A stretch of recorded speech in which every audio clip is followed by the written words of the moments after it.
रूस में पहली समाजवादी क्रांति क्यों घटित हुई? रूस में नन्टाउसुल्वेन की समाजवादी क्रांति, जिसे अक्टूबर क्रांति भी कहा जाता है, विश्व इतिहास की एक महत्वपूर्ण घटना थी।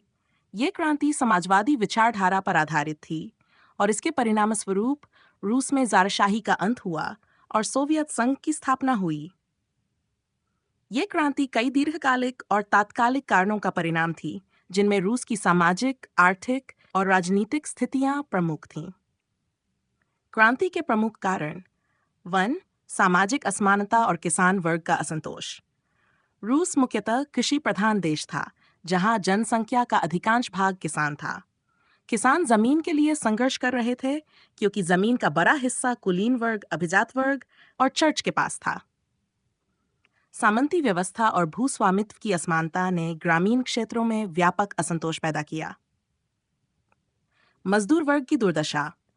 औद्योगिकीकरण की प्रक्रिया ने रूस में एक नया श्रमिक वर्ग प्रोलेटेरिएट तैयार किया। औद्योगिक मजदूरों को अत्यधिक शोषण, कम वेतन और खराब कामकाजी परिस्थितियों का सामना करना पड़ा। हड़तालें और मजदूर आंदोलनों ने क्रांति की चिंगारी को और भड़काया। जारशाही की कमजोरियां और राजनीतिक अस्थिरता। जार निकोलस II एक अयोगी और अप्रभावी शासक थे, जो जनसमस्याओं का समाधान करने में असफल रहे।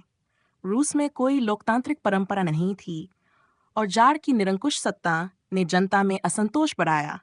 न्यूइंफी की क्रांति के बाद जार ने कुछ सुधारों का वादा किया था, जैसे ड्यूमा की स्थापना, लेकिन ये सुधार वास्तविक और प्रभावी नहीं थे। जार रूसी अर्थव्यवस्था की दयनीय स्थिति। रूस की अर्थव्यवस्था पिछड़ी हुई थी और पश्चिमी यूरोप की तुलना में अत्यधिक कमजोर थी। औद्योगिकीकरण सीमित था और बुनियादी ढांचे, जैसे परिवहन और बिजली, की कमी थी।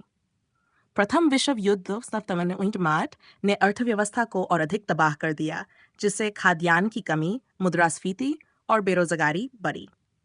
माश पाए प्रथम विश्व युद्ध का प्रभाव। प्रथम विश्व युद्ध ने रूस के सामाजिक और आर्थिक ताने बाने को तोड़ दिया। लाखों रूसी सैनिक युद्ध में मारे गए और युद्ध के मोर्चे पर हार ने सेना और जनता में हताशा पैदा की। युद्ध के कारण जनसाधारण को खाद्य और अन्य आवश्यक वस्तुओं की भारी कमी का सामना करना पड़ा। 6. मार्क्सवादी विचारधारा का प्रभाव। कार्ल मार्क्स के विचार, विशेष रूप से दास कैपिटल और कम्युनिस्ट घोषणा पत्र, ने समाजवादी क्रांति के लिए वैचारिक आधार प्रदान किया। व्लादिमीर लेनिन और बोल्शेविक पार्टी ने मार्क्सवाद को रूस की परिस्थितियों के अनुसार अनुकूलित किया। सर्वहारा तानाशाही और जमीन, रोटी और शांति जैसे नारों ने जनता को आकर्षित किया। फरवरी क्रांति की पृष्ठभूमि। फरवरी 9 में जार निकोलस ठाथ को गद्दी से हटा दिया गया और एक अस्थायी सरकार, प्रोविजनल गवर्नमेंट, का गठन किया गया। लेकिन अस्थायी सरकार ने भूमि सुधार और युद्ध से बाहर निकलने जैसे महत्वपूर्ण मुद्दों को हल करने में विफलता दिखाई। इससे जनता में निराशा बढ़ी और बोल्शेविकों को सत्ता हासिल करने का अवसर मिला। बोल्शेविक पार्टी का नेतृत्व और रणनीति। व्लादिमीर लेनिन और बोल्शेविक पार्टी ने कुशल संगठन, प्रचार और नेतृत्व प्रदान किया। उनकी क्रांति की रणनीति अराजकता में अवसर देखने की थी। लेनिन ने सैनिकों, मजदूरों और किसानों के समर्थन को एकजुट किया। क्रांति की प्रक्रिया। इन तत्कालिक कारण: अक्टूबर 1917 में बोल्शेविकों ने पेट्रोग्राद में अस्थायी सरकार के खिलाफ सशस्त्र विद्रोह किया। रेड गार्ड्स, बोल्शेविकों की सेना, ने सरकारी भवनों और रेलवे स्टेशनों को अपने नियंत्रण में ले लिया। अस्थायी सरकार को हटा दिया गया और बोल्शेविकों ने सत्ता पर कब्जा कर लिया। बोल्शेविक सत्ता की स्थापना। बोल्शेविकों ने सर्वहारा की तानाशाही की स्थापना की। भूमि और कारखानों को श्रमिकों और किसानों के बीच वितरित किया गया। रूस को प्रथम विश्व युद्ध से बाहर निकालने के लिए ब्रेस्ट लिटोव्स्क संधि पर हस्ताक्षर किए गए। रूस में समाजवादी क्रांति के कारणों का विश्लेषण। दीर्घकालिक असंतोष।